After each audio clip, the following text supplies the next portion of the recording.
Merhabalar arkadaşlar. Yeni bir videoda yine sizlerle birlikteyim.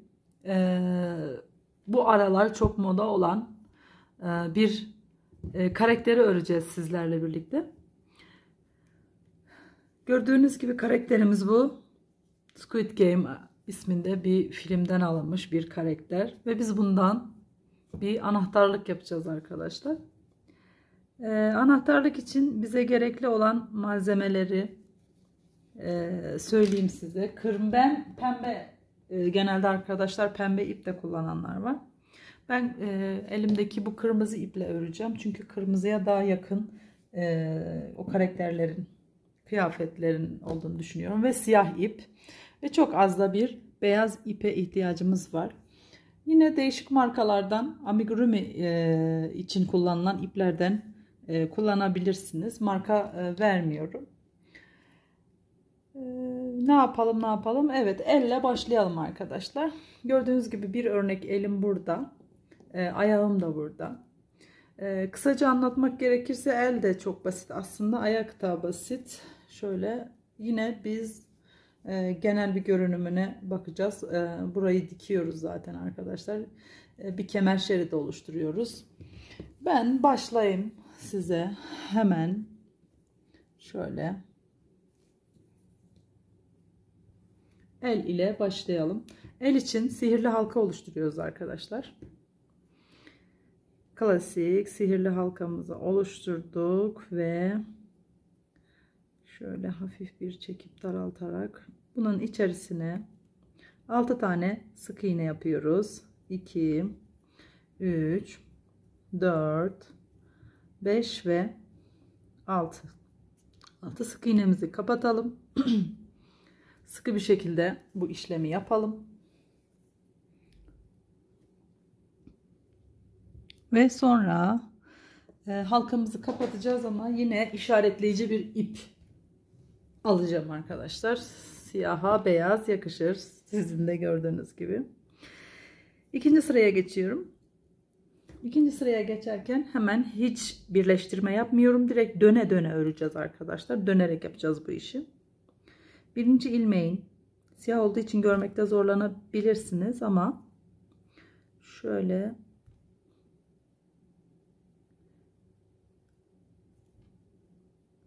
birinci ilmeğin içerisine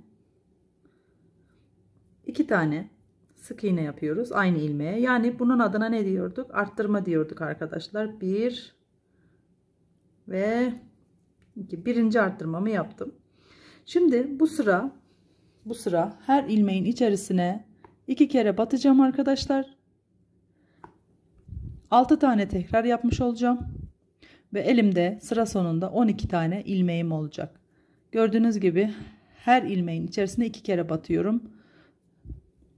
Şimdi bunu da 5.'yi yaptım ve 6. çiftimi yapıyorum.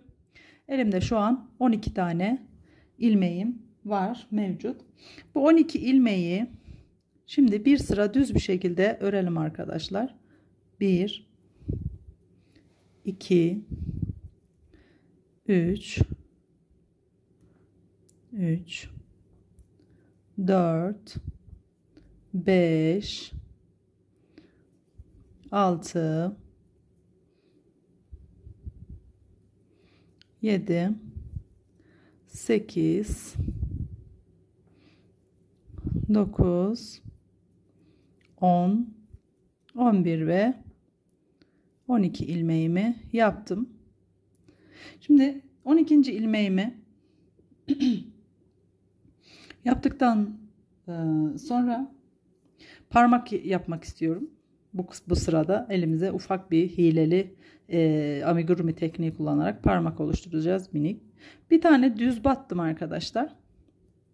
Sonra tığıma tel aldım ve 2. ilmeğin içerisine battım ve 1. telimi aldım. Bir daha tel doladım. Yine aynı işlemi yaptım ve bir tanesini aldım sadece. Ve bunlar gördüğünüz gibi tığımın üzerinde devam ediyor. Yine tığıma tel taktım. Aynı ilmeğin içerisine 3. kere battım ve 1. ilmeğini aldım. Geri kalanlarını bıraktım. Hepsini toplu bir şekilde çektim. Kapattım. Ve bir yanındaki ilmeğin içerisine sık iğne olarak battım. Şöyle yapıyorum, topluyorum ve gösteriyorum. Gördüğünüz gibi şurada bir ufak bir top oluştu. Bu yalancı parmak veyahut da bunun adına popcorn da diyorlar amigurumi'de. Bunu yaptık arkadaşlar. Şimdi geri kalan 10 tane ilmeğimiz var. Bir tanesini batmış olduk. Bu ikinci, 3, 4 düz bir şekilde 5, 6 sık iğnelerimi yapıyorum. 6, 7, 8, 9 ve 10 tamamladık ve bir üst sıraya geçiyoruz arkadaşlar. Şimdi hemen bir tane düz yaptıktan sonra şu parmağın üzerindeki iki ilmeği bir tane kesme işlemiyle birleştiriyorum arkadaşlar. Bir tane kesiyorum burada. Bir tane kestim. 5 tane sık iğne işleyeceğim. 1 2 3 4 ve 5. Şimdi burada bir tane daha kesme işlemi yapalım arkadaşlar. Bir tane daha keselim ve geriye kalan 3 tane ilmeğimizi de düz bir şekilde işleyelim. 2 ve 3 ve sıramızı tamamladık. Burada durdum ve bu siyahı çekmiyorum. Şu 2 tane tel tığımda kaldı çünkü renk değişikliğine gideceğiz arkadaşlar. Kırmızı ipimi alacağım. Hemen kırmızı ipimi aldım. Şurada bir zincir çektim ve bu iki ilmeğin içerisinden geçirdim ve iplik geçişini sağlamış oldum renk değişikliğinde. Şu belirleyici ipimi de bir üst sıraya alıyorum. Şuradan. Burada elimizde 10 tane ilmeğimiz var. Bu 10 ilmeği bundan sonra kol boyunca arttırma, eksiltme yapmadan düz bir şekilde 10 sıra şeklinde öreceğiz arkadaşlar. Şimdi birinci sırayı beraber bitirelim. Sonra diğer 9 sırayı siz de yapın. Ve devam ederiz. Pardon, kameraya çarptık. 3 oldu. 4 oldu. Dönüyorum. Şimdi şöyle bir şey, 4 oldu. Şu siyah ipimi birazdan düğüm atacağım. Şunu koparacağım. 4 oldu. Devam edelim. Sıramızı bitirelim. Onu da göstereyim. 4, 5, 6, 7, 8,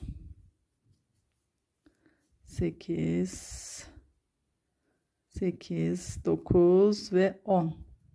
10 tane yaptıktan sonra şimdi bunu döne döne öreceğiz zaten. 10 sıra öreceğiz. Toplamda 10 sıra kırmızı olacak. Ama şu an ne yapacağımızı göstereyim. Şu beyazı bir aradan çıkartalım. Kırmızıya geçişimiz ve siyah şu renk değişimi. Siyahımı kopardım. Şu iki ipim. Bu iki ipi birbirine bağlıyorum. Sıkı bir şekilde.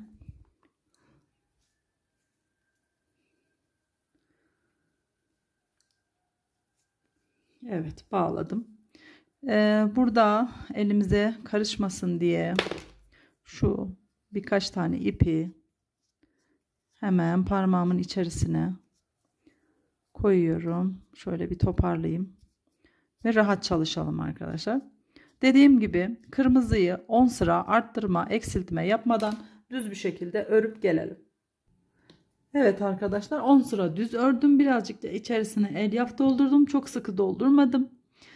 Şimdi iki tarafı da birbiriyle 4 ilmekle kapatacağız. Yani şuradaki bir ilmekten girdim. Karşıdaki bir ilmekten çıktım.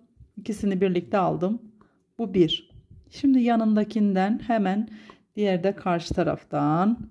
Bu 2. Bu aynı işlem. 3 ve sonuncu da 4 tane ilmekle de kolu kapatıp kolu bitirmiş olduk. Şimdi ayak için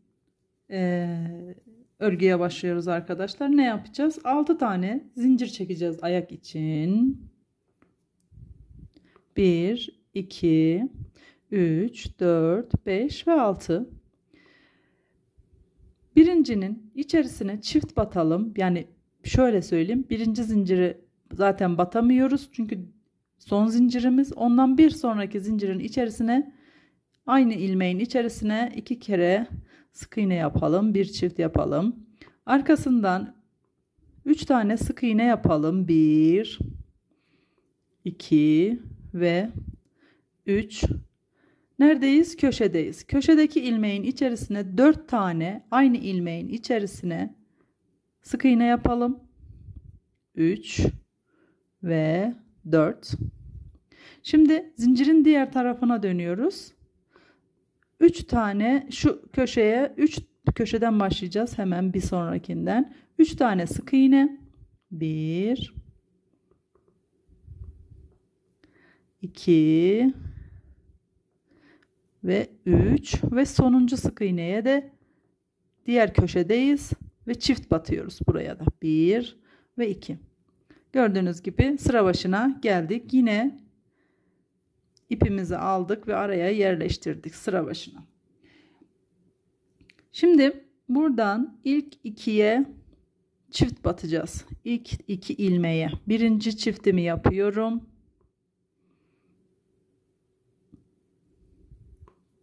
Sonra da ikinci çiftimi yapıyorum.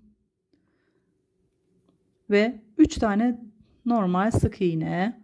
1, 2 ve 3. Şimdi 4 tane çift yapacağız arkadaşlar. Bu birinci çiftim. Bu evet, ikinci çiftim. Bu üçüncü çiftim. Aynı ilmeğin içerisine yani 2 kere battım. Bu da dördüncü çiftim. Yine karşıya döndük. Normal 3 tane sık iğne yapıyorum yan yana. 1, 2 ve 3. Sonra son 2 ilmeğin içerisine de çift batıyorum arkadaşlar. Birinci çiftim ve ikinci çiftim. Sıra başındayım. Şimdi elimde 22 tane ilmeğim var. Bu 22 tane ilmeğimi bloğdan yani arkadaki telden bir sıra 22 ilmek olarak bloğdan örüyorum.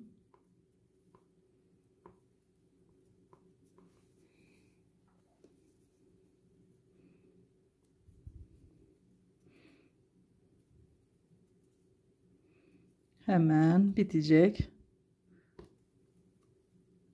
İsterseniz sırayı bitireyim, zamanımızı almayalım.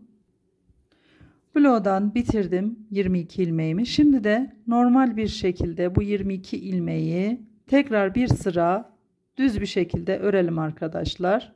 Yine arttırma, eksiltme yapmadan. Yeni sıramdayım arkadaşlar. Şimdi 7 tane sık iğne yapalım. 2, 3, 4, 5, 6 ve 7. Sonra 4 tane kesme işlemi yapalım arka arkaya. Bir kestim. İkinci kestim. 3 ve 4. Ve geriye yine elimde 7 ilmeğim kaldı. Onu düz bir şekilde örüyorum. 1, 2, 3, 4, 5, 6 ve 7. Yeni sıramdayım. Bir üst sıraya aldım ipliğimi. 7 tane ilmek düz örüyorum yeni sıramda. 3,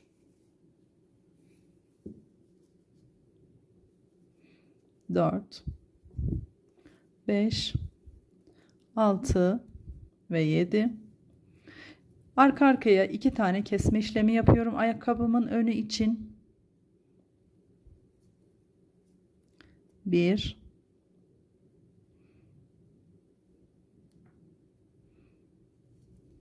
ve 2. Geriye kalan 7 ilmeğimi 2 3 4 5 6 ve 7 düz bir şekilde ördüm. Şimdi bu elimde şu an 16 tane ilmeğim var. Bu 16 ilmeğimi bir sıra boyunca düz bir şekilde öreceğim. Devam edelim. Geldim 16 ilmeğin sonuncusuna, yine sonuncu ilmeği çekmedim. Siyah iplikte 2 tane tığımın üzerinde var ve kırmızı ipime geçiyorum. Şöyle bir zincir çektim kırmızı ipime ve ilmeklerimin içerisinden aldım ve siyah ipimle sıkılaştırdım. Hemen siyah ipimi koparıyorum ve burada kırmızıyla siyahı birbirine bağlıyorum. Düğüm atıyoruz arkadaşlar. Elim tek olduğu için kameradan çıkmak zorunda kalıyorum. Şöyle yapamıyorum. Şöyle düğümü attım. Bunları yine ayakkabının içerisine saklayacağız. Şu beyaz ipliğimizi bir üst sıraya aldık ve yeni sıradayız. Şimdi bir sıra boyunca bloğdan, yine arkadaki telden bu elimizdeki 16 ilmeği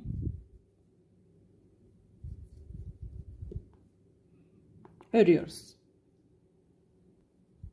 Birinci sıramı bitirdim.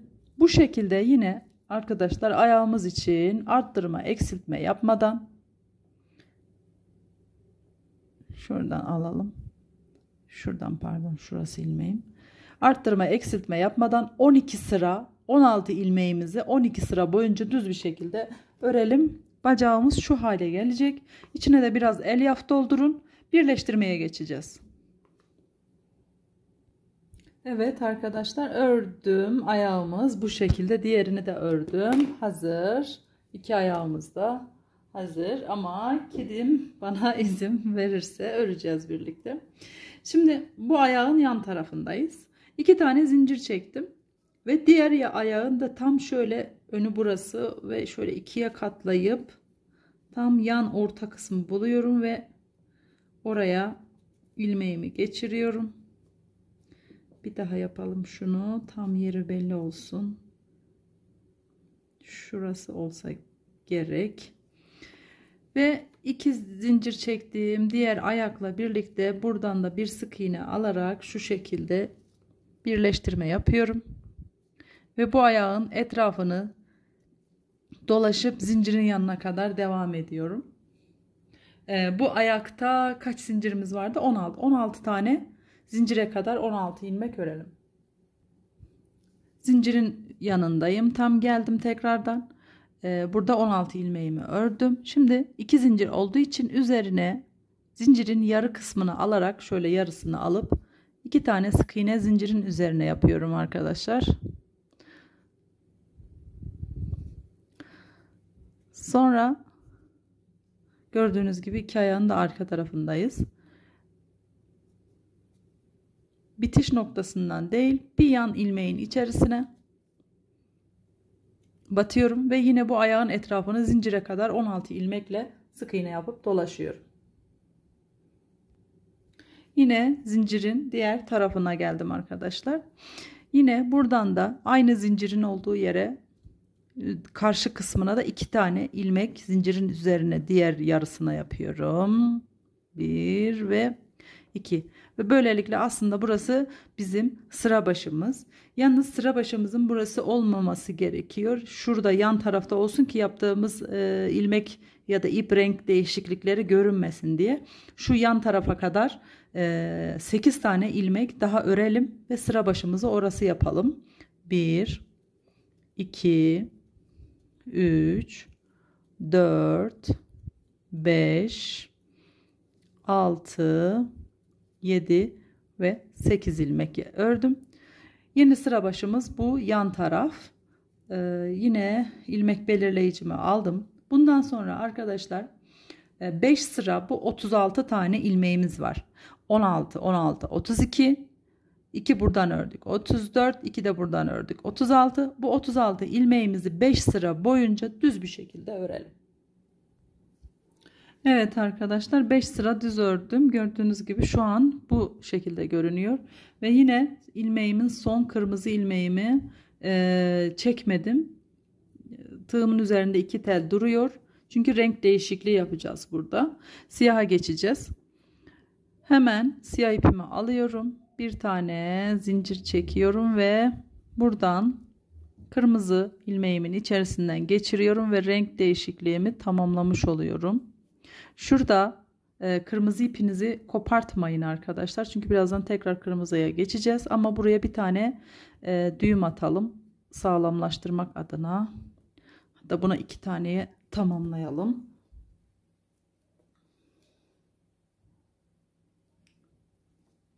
Evet, yaptık.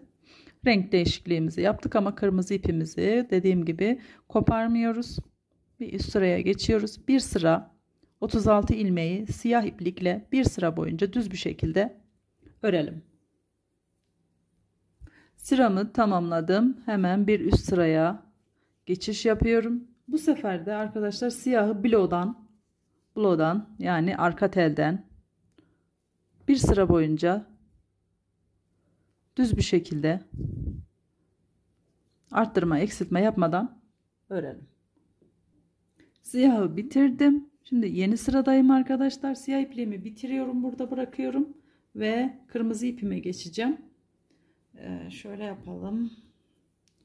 Kırmızı ipimi üste alalım. Yine tığımın üzerinde 2 telim var ve ikisini birlikte çektim. Siyahı da sıkıştırdım. İyice sıkıştıralım. Kırmızıyı blodan arka telden bir sıra boyunca kırmızıyı bir sıra boyunca arka telden devam edelim. Yalnız bunu şuradan yapmadan önce yine siyah ipimizi burada koparalım. Kafaya kadar burada kalıp bize engel olmasına gerek yok.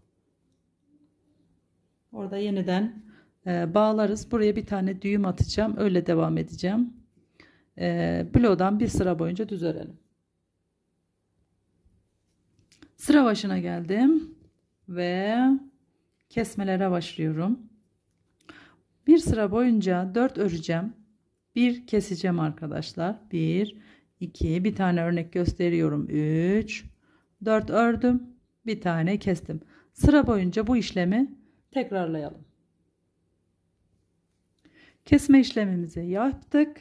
Gördüğünüz gibi. Şimdi arttırma, eksiltme yapmadan 3 sıra boyunca bu elimizdeki 30 tane ilmeği düz bir şekilde örelim arkadaşlar. 3 sıra düz ördüm ve yeni bir kesme işlemi yapacağız arkadaşlar. Bu sırada da 3 öreceğiz. 1, 2, 3 öreceğiz. Bir kesme işlemi yapacağız. Sıra boyunca bunu devam edelim ve daha sonra 3 sırada arttırma eksiltme yapmadan düz örelim.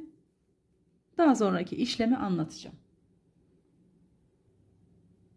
Evet, devam ediyoruz arkadaşlar. Şu an elimizde 24 tane ilmeğimiz var ve kollarımızı birleştirmemiz gerekiyor. Tam sıra başındayım ve ben sıra başının olduğu yerden şu elimi yan tarafa gördüğünüz gibi denk geliyor. Tam buradan başlayarak elimi birleştireceğim sıra başımın bitiminden. Nasıl birleştiriyorum? Şöyle birleştireceğiz arkadaşlar. Bir tane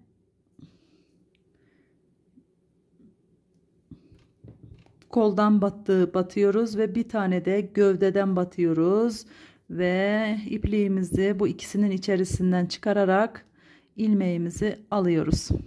Sonra ikincisini yapıyoruz. Aynen bir sonraki ilmeğin içerisine girerek yine bir sık iğne daha yaptık. Bu da 3. hamlemiz.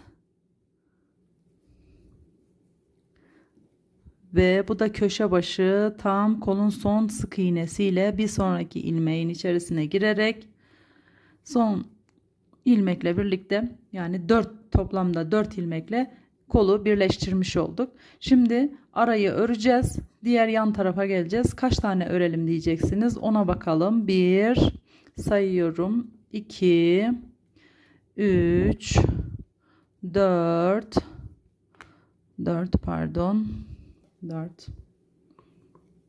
5 6 7 ve 8'e bakalım. 4 tane ilmeğimize bakalım. Bir tane daha örelim arkadaşlar. 9 olsun. Bakalım şöyle koyduğumuzda tam yan taraf oluyor. 9 ilmekten sonra diğer elimizi alalım. Yine aynı şekilde birleştiriyoruz.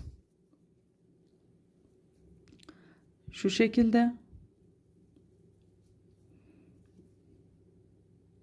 Birinci ilmeğin içerisine girdim. Bir de gövdeden aldım. 1. Sonra sıradakinin içine girdim. Gövdeden 2.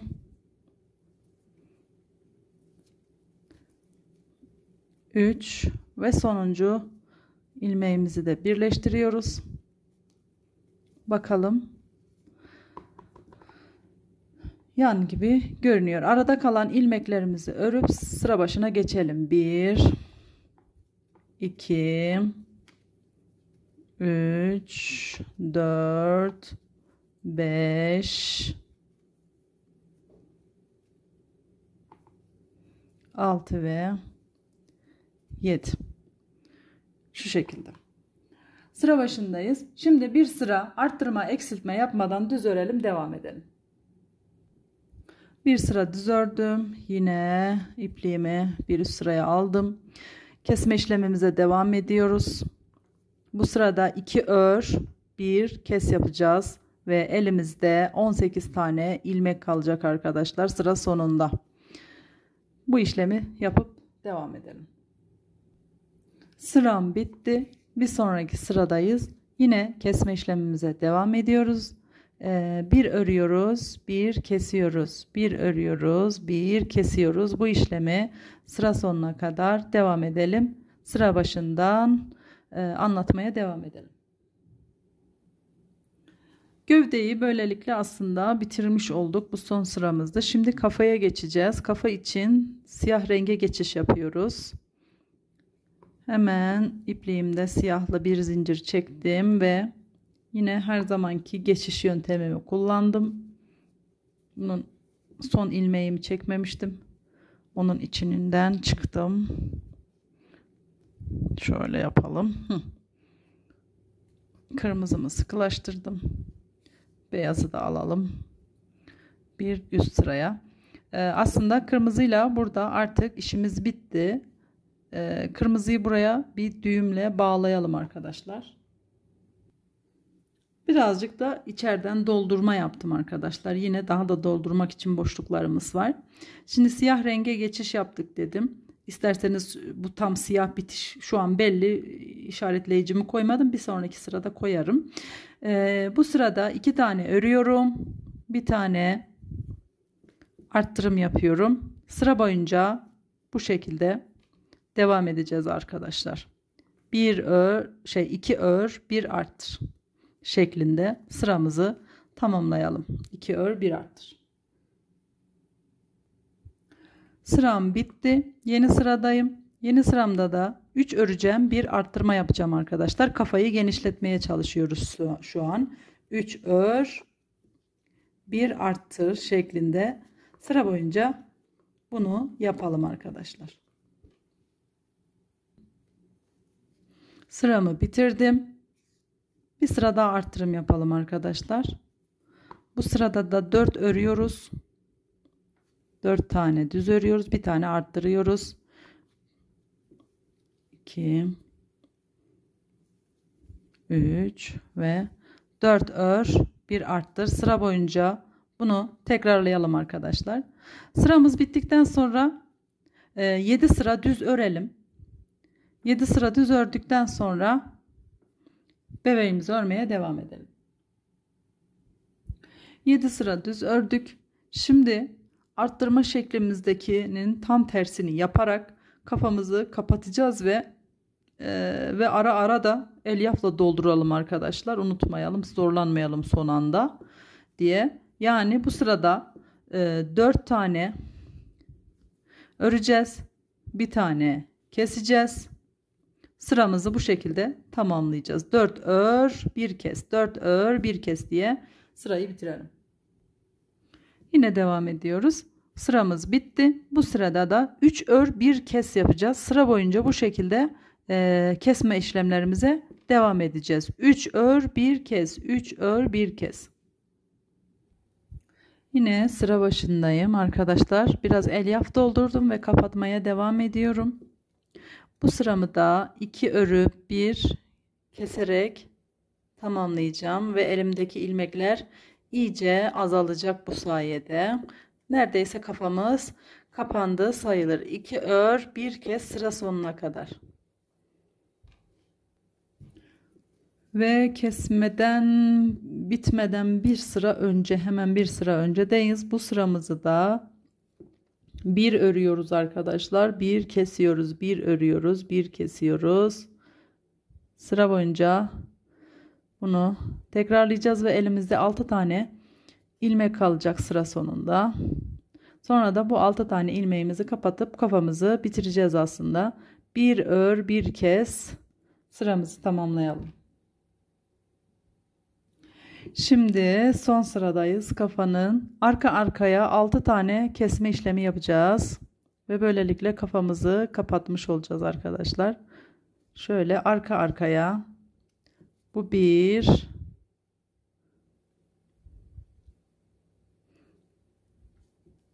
Bu da 2. Hatta 3 tane bize yeterli olacak gibi görünüyor. 3 tane kesme işlemi yapalım. Zaten kafamız berenin içerisinde kalacak. Şu şekilde ipliğimizi şuradan koparttım, çektim ve şuradan bir yerden girin ve bu ipi içeriye doğru çekip şu şekilde yok edelim arkadaşlar. Bazen fazla sıkıştırınca aralardan elyaf çıkartabiliyorum. Çok fazla dolduruyorum. Çok fazla doldurmanıza aslında anahtarlıklarda gerek yok.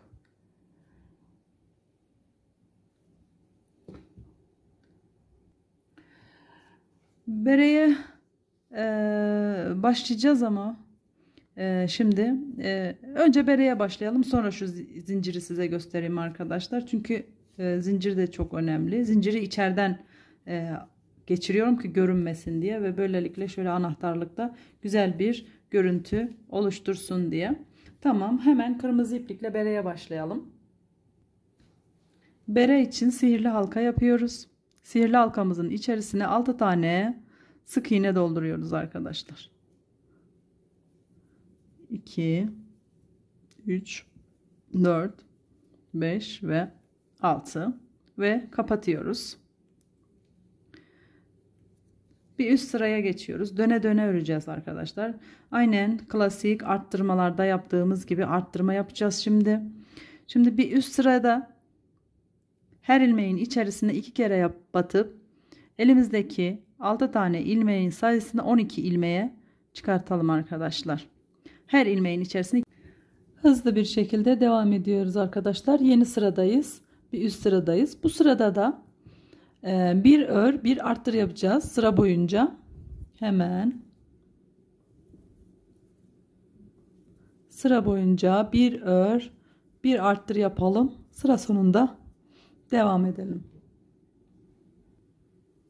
Sıramız bitti. Bir üst sıradayız. Klasik arttırma arkadaşlar. Bebek örenler bilir. Şimdi de iki tane düz örüyoruz. Bir tane arttırım yapıyoruz. 2 tane düz, bir tane arttırım sıra boyunca bu şekilde devam ediyoruz. Sıramız bitti. Yeni sıradayız. Yine arttırmalara devam ediyoruz. 1 2 3 tane düz örüp bir tane arttırıyorum. 1 2 3 düz bir tane arttır. Sıra sonuna kadar bu şekilde. Ve arttırmada son sıramız, son hamlemiz 4 ör 1 arttır arkadaşlar. 4 ördüm, 1 arttırdım. Bunu da, bu sırayı da bu şekilde 4 örüp 1 arttırarak bitirelim. Arttırmalarımız bitti. Şimdi kapşonumuzun düz kısmını öreceğiz. 3 sıra arttırma, eksiltme yapmadan 3 sıra boyunca, şöyle karışıklık olmasın, 3 sıra boyunca örelim arkadaşlar. 3 sıra düz ördük arkadaşlar. Şimdi 1 2 3 4 5 6 7 8 9 10 11 12 13 14 15 16 17 18 19 20 21 22 23 24 25 26 27 28 29 30 31 ve 32 ilmek yaptık. Bir zincir çekiyoruz. Geri dönüyoruz arkadaşlar. Tekrar 32 ilmek işliyoruz. 3 4 32 ilmek tekrar işleyip bu tarafa doğru gelelim. 32 ilmek işledim. Şimdi bir zincir çekiyorum. Tekrar arkadaşlar dönüyorum. Yine aynı işlemi tekrarlayacağım. Yine sıra başına kadar 32 tane ilmeği geri döndüm, işliyorum arkadaşlar. Yine arkadaşlar aynı köşe başındayım. Bir zincir çektim. Örgümü yine döndürüyorum. Yani sizin anlayacağınız, şurada ense kısmında bir boşluk bırakmış oluyoruz. Yine 32 ilmek sıra başına kadar tekrar döndüm, işliyorum. Evet arkadaşlar, sıra başındayım. Gördüğünüz gibi kafamız, kapşonumuz bitti. Şunu şöyle düşünün. Daha doğrusu şöyle ensesine gelecek, şu açtığımız boşluk enseye gelecek. Bu kafaya böyle takılacak. Ve bunu şuradan enseye dikeceğiz arkadaşlar. Sonra da yüzüne istediğimiz şekli dikeceğiz. Bundaki gibi üçgen yapmıştım. Buna da kare yapmayı planlıyorum. Onu işleyeceğiz. Bir de şuradan önden kıyafetine bir siyah fermuar kısmı geçeceğiz. Ondan sonra bebeğimiz hazır. Şimdi hemen işimizi şuradan kapatalım. Ve dikeceğimiz kadar ip bırakalım. Ve örgümüzü sonlandıralım. Bunu kafaya dediğim gibi enseden kapşonla dikeceğiz. Ama bundan önce, bunu dikmeden önce şuradaki anahtarlık kısmının zincirini yapmayı göstereceğim arkadaşlar.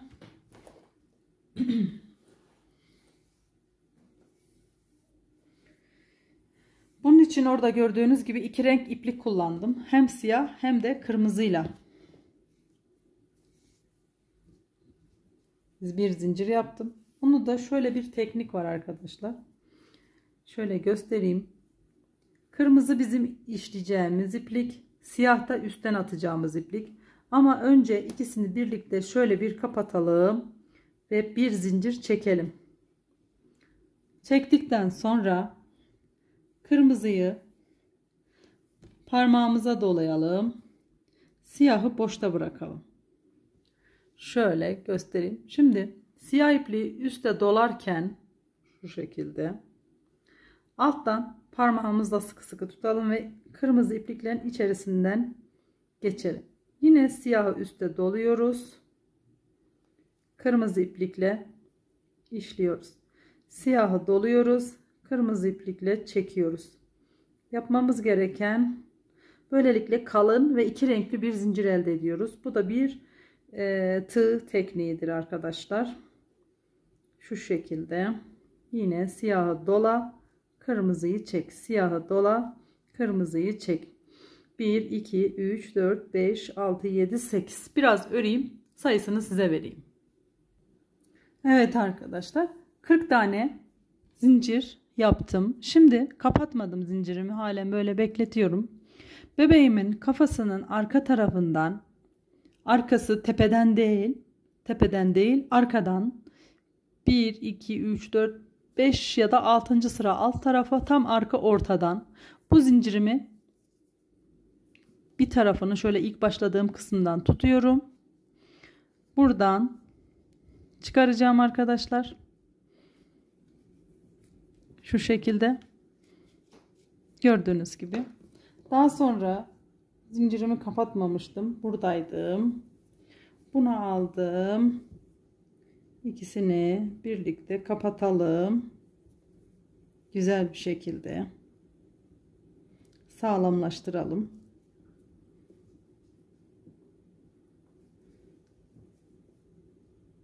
Hatta bir tane daha çekelim ve koparalım.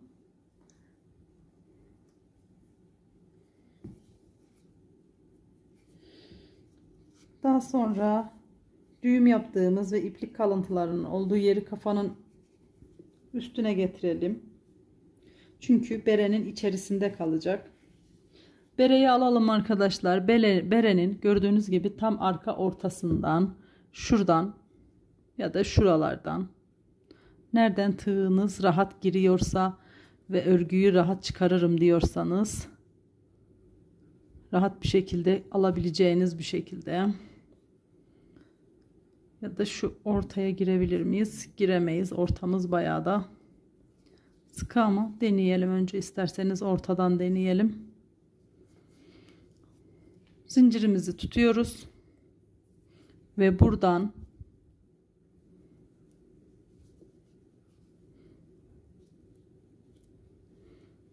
çıkarıyoruz. Koparmadan. Bu aşamada biraz zorlanabilirsiniz ama çıkıyor. Gördüğünüz gibi diğerinde ben denemiştim. Bir daha alacağım. Şöyle bir, hatta şeyim var benim.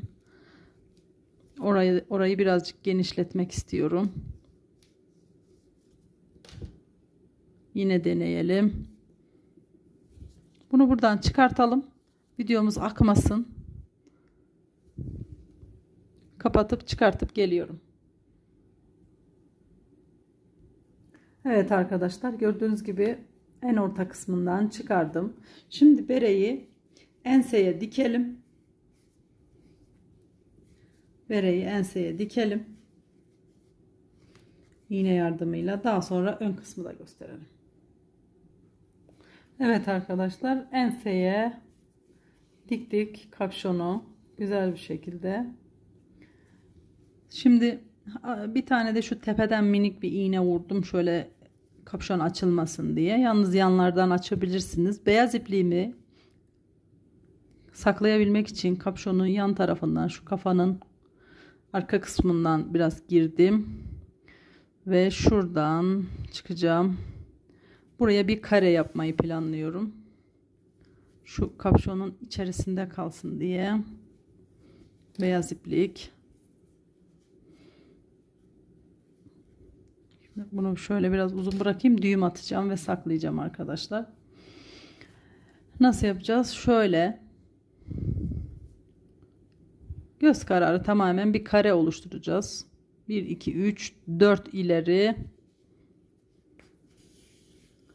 4 ilmekten oluşan bir kare yapacağım.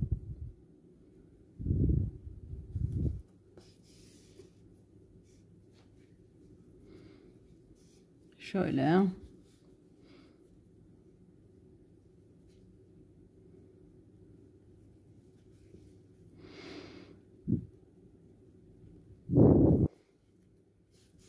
Şuradan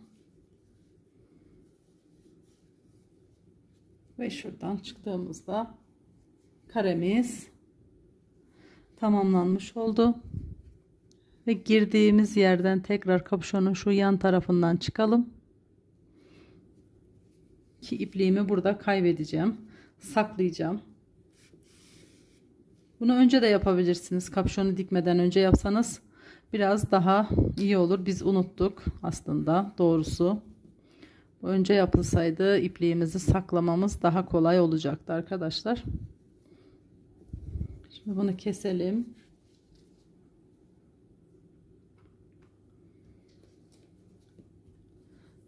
Ve yine çöp şişlerle yardımıyla bunu ilmeğimizin içerisine elyaf koyduğumuz gibi koyarsak saklanacak arkadaşlar. Gördüğünüz gibi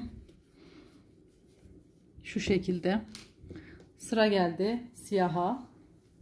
Hemen iğnemize siyah iplik takalım. Siyah ipliğimi taktım. Şimdi arkadan girelim siyahtan. Siyahın olduğu bir yerden girelim ki arkadaşlar ipliğimizi saklamak kolay olsun.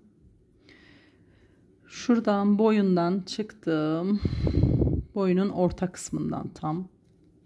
Birazcık daha ortalayabilirim.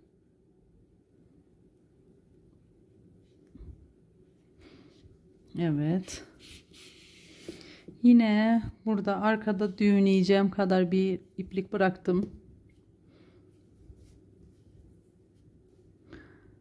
Önce şu aşağıyı, şu kemerin ortasından girdim. Şuradan paçanın arasından çıktım. Şuraya önce fermuar için bir siyahlık oluşturalım. Fermuar izi olsun. İpliğim tek kat arkadaşlar.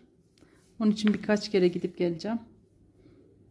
1, 2 ve 3 yeterli olur diye düşünüyorum. Bu da ikinci.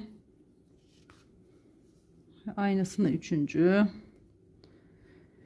Yine belden çıkalım. Şöyle gördüğünüz gibi.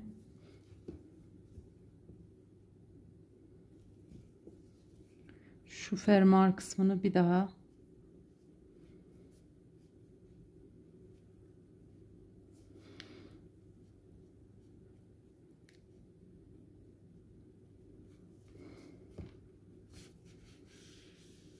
iki,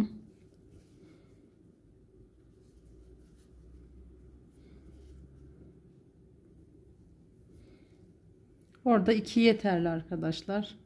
Şuradan tekrar girelim.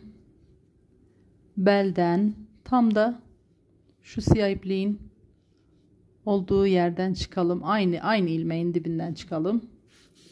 Çünkü buraya gömeceğiz. Bu ikisini düğümleyelim.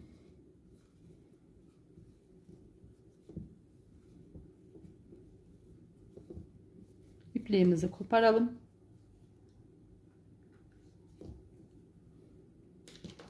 Ve yine bu yaptığımız işlemi burada çöp şişimiz sayesinde gömerek saklayalım.